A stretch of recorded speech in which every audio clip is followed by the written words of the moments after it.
Let Century Management Solutions get you to your next medical appointment. They specialize in non-emergency medical transportation, connecting patients to care, safety, reliability, and on time. Their advanced technology platform seamlessly coordinates patients, healthcare providers, insurers, and transportation partners all in one powerful network. With over 200 trusted transportation providers, they deliver scalable solutions backed by real-time tracking and complete transparency. Go to SENTRYMS.com.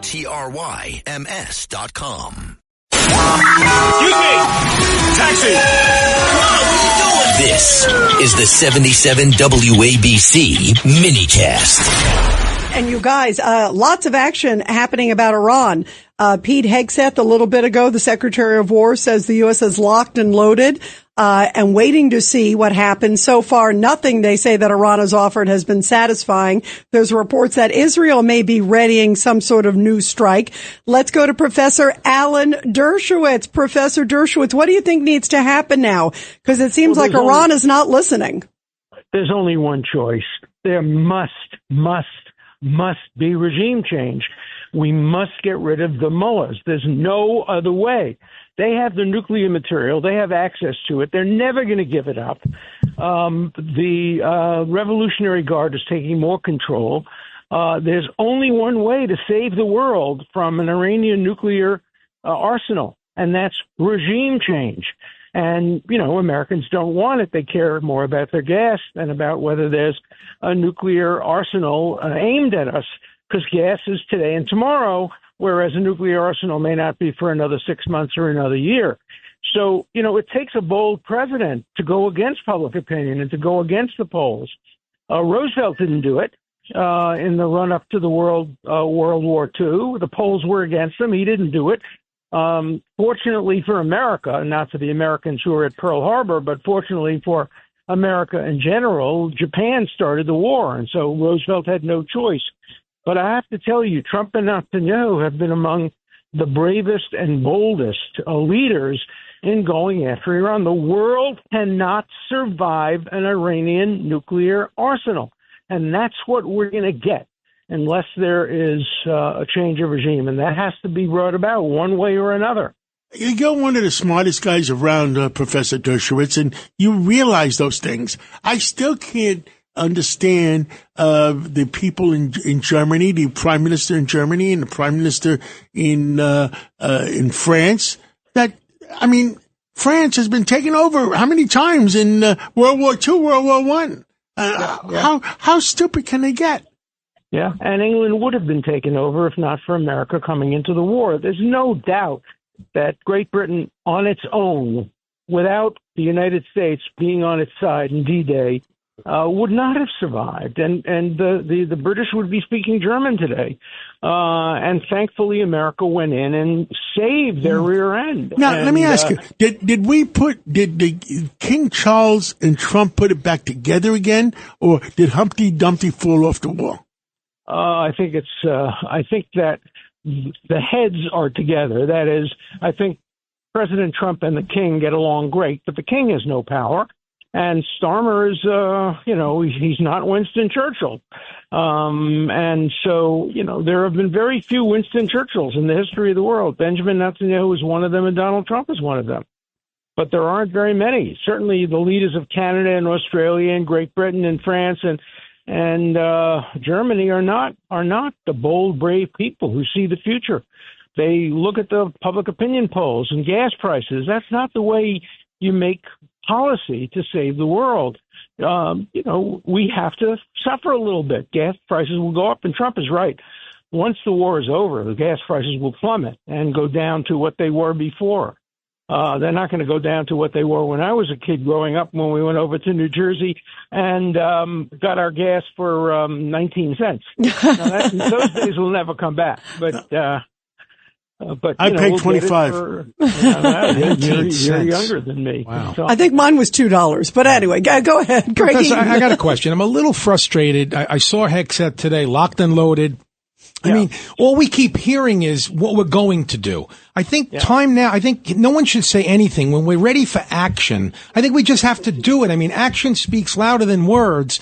And we've threatened before and then we've backed down. Then we threatened again, then we back down. Enough is enough. Just let us know when we're going to attack and obliterate them. Well, let us know 15 minutes after. Exactly. 15 minutes after. I wake up every morning hoping that finally the leaders of these two countries will have the courage to do what they have to do.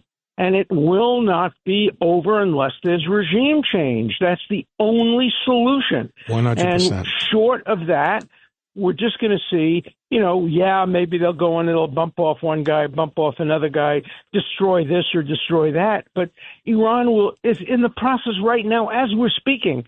They're in the process of developing not only a nuclear arsenal, but a method of delivering them all over the world. And we know already they have rockets that would take a nuclear weapon into the Indian Ocean. And how far more do they have to develop it to reach San Francisco or to reach New York City? Not very far, I'm afraid. And every day they get closer and closer. On the brink, and we're on the brink. This is 1935. And if Britain had invaded Germany in 1935, 15,000 people would have been killed, and everybody would go down in history as butchers. But they would have saved 50 million lives. 50 million lives would have been saved. And who knows how many lives will be saved if Trump and Netanyahu go in and stop this horrible neo-Nazi regime from destroying the world, because they don't care if people die. They don't. We know that. They proved it. They think that their salvation is in another world. So they're the only country that would actually use a nuclear bomb offensively. How do you see? We have to stop them, Professor? How do you see the pulse of Israel and Lebanon? It's so hard to know. They're so tied up with what is going on in Iran. I mean, Israel would like to destroy Hezbollah now, but they're told they can't do it because they're part of a peace process. Professor? Yeah. I'm sorry. I had to walk in off the street. We heard the peace process. They're part of the peace process. We heard that. Right. Yeah. No, I'm saying that the only road to peace is end of this regime. This peace cannot exist in the Middle East and in the world with this regime in power, because they're just putting it off and putting it off. And ultimately, when we wake up one morning and they have a nuclear bomb, and by the way, they're not going to be like North Korea, the hermit empire, which just cares about its own preservation. They care about running the world and taking over the world and having the world live by Sharia law. And they will do to us what they've done to how many thousands of their own people. If they did it to their own people, what's going to stop them from doing it to us? So, this is an existential crisis for the world. And I was hoping, and I'm still hoping, that Donald Trump sees that and sees beyond the gas pumps and says this can't end unless there is regime change. John Bolton, who's brilliant, just wrote an article about that saying the same thing. That it can't end without regime change. Yeah, you can't leave the lunatics back there. Professor Dershowitz, before we let you go, I want to get your thoughts on some of these anti-Semitic attacks that have taken place. I mean, in London, you brought up London. There's that crazy guy who had a history of violence. He was going around stabbing people in London. And then also in New York, all these synagogues and private homes were vandalized. And the mayor kind of put out a very tepid statement. Not surprised. Everybody's putting out tepid statements. And then you get people like Liz Warren, who says she's going to support the Nazi who's running in Maine, the guy with the swastika on his chest. She's going to support him because, he's in favor of higher wages. Hitler was in favor of higher wages in 1932 and in full employment, and he brought it about. No, you can't support Nazis if you're a senator from Massachusetts. You can't support the Michigan Senate candidate who campaigns with Hassan Piker, who's a neo-Nazi. We're seeing neo-Nazis become part of the Democratic Party, which is why I left the Democratic Party, and the Republicans have been doing a great job. They've gotten rid of their extremists for the most part. Tucker Carlson's not welcome in the Republican Party. whereas Hassan Piker is welcome in the Democratic Party. That's the big difference. That's why I'm a Republican. Judge Weinberg. Well, Alan, the problem I see is the momentum is against going further in the war. The momentum is against cleaning up London or even New York or Spain. I mean, we're fighting a fight that people don't seem to realize that this is existential in terms of survival of Western civilization. Well, thank God for programs like yours, which make that point every night. And you're going to get people listening finally. But, Americans understandably care more about tomorrow's gas prices than next month's threat to their very survival. And that's why it's so important to look beyond today and tomorrow and even look beyond the midterm elections, because I think, everybody's looking at the midterm elections, and if they were held today, the war would hurt President Trump. But who knows what it will look like in November if he achieves regime change and destroys Iran's capacity to develop nuclear weapons. He will win the November elections for the Republicans. It's if he vacillates that he will lose.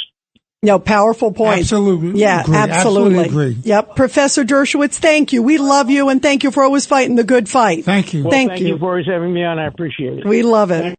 Let me tell you about ProHealthConnect.com. It's transforming healthcare payments, providing retailers a seamless process for over-the-counter and healthy benefit programs. By connecting retailers, health plans, and payment processors, ProHealth Connect creates one powerful, unified network. They empower independent grocers and pharmacies to accept health benefit cards without changing how they do business. With over 10,000 locations nationwide, helping more than 1.3 million people access the care and nutrition they need. Go to ProHealthConnect.com.